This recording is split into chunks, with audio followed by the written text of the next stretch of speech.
Bonjour à tous, aujourd'hui défense sur un étranglement arrière, tiens tu passes derrière s'il te plaît, avec l'avant-bras, voilà, tac, d'accord, et on va faire des garamis. Alors, vas-y tu saisis, ici dès que l'étranglement passe, on va essayer, si l'on peut, bien sûr, tourner la tête vers le coude en rentrant le menton. Les deux mains vont venir se saisir ici, alors pas ici, pas sur l'avant-bras, d'accord, presque sur l'épaule. Et ici, vous allez tirer les bras vers votre poitrine. Voilà. Une fois qu'on a obtenu ça, si on a pu, bien sûr, on va se mettre de côté. C'est-à-dire que je ne vais pas lâcher, je vais tourner. Voilà. Ce qui fait que je vais avoir mon coude extrêmement bien placé pour le frapper, soit dans les parties, voilà, comme ça, soit dans le plexus suivant sa taille. D'accord? On maintient ça, donc on frappe, et on va passer la main ici, à l'intérieur du bras. Regardez.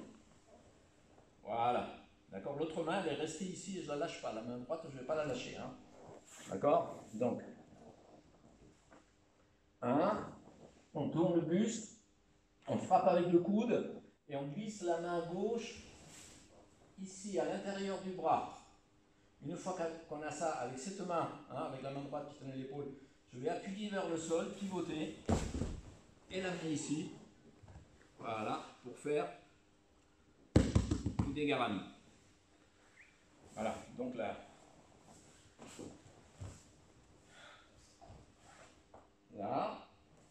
tourner, frapper, glisser la main gauche ici à l'intérieur, vous voyez, je prends le coude, ici je vais tirer, déplacer la jambe droite, on arrive dans cette position, on le fixe, et maintenant on peut venir faire des garamis.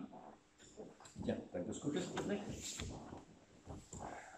Donc, 1, déplacement de la hanche. Vous voyez que les pieds ça ne bouge pas. Coude, on sort le pied gauche, on tourne la jambe droite. Et on vient le bloquer.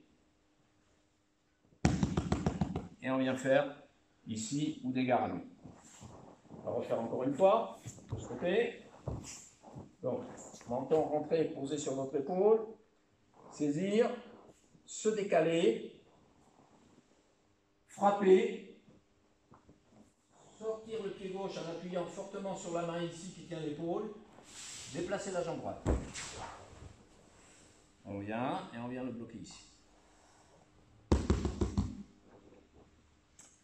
Voilà, ça c'est une des garamis.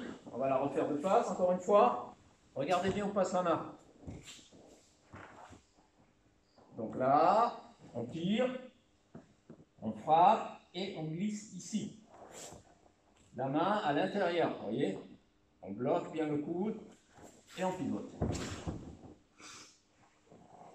Et on vient le bloquer.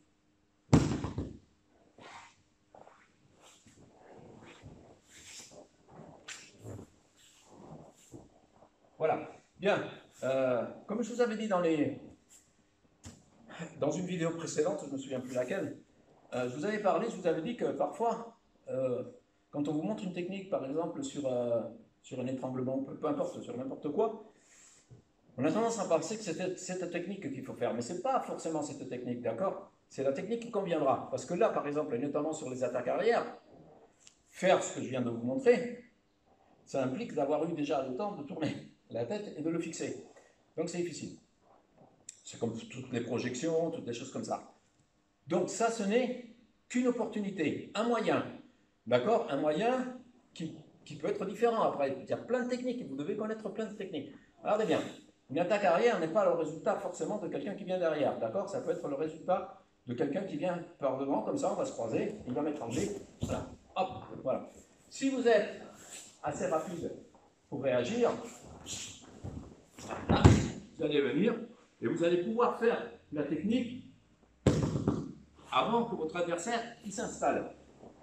Il est évident que si quelqu'un est installé derrière et qui tient fermement, vas-y, même si j'ai réussi à tourner la tête, tiens fort, et que j'essaie de tourner ici, je n'y arriverai pas. D'accord? Mais ça sera le sujet d'une autre vidéo. Qu'est-ce qu'on fait quand on n'y arrive pas? Ah, ça c'est génial. Merci à tous, à très bientôt. N'oubliez pas de vous abonner. Et comme ça, vous verrez, vous allez voir, il y a On va mettre pratiquement 1 millier de vidéos, vous aurez des réponses à tout et pour tous. À très bientôt. Oui.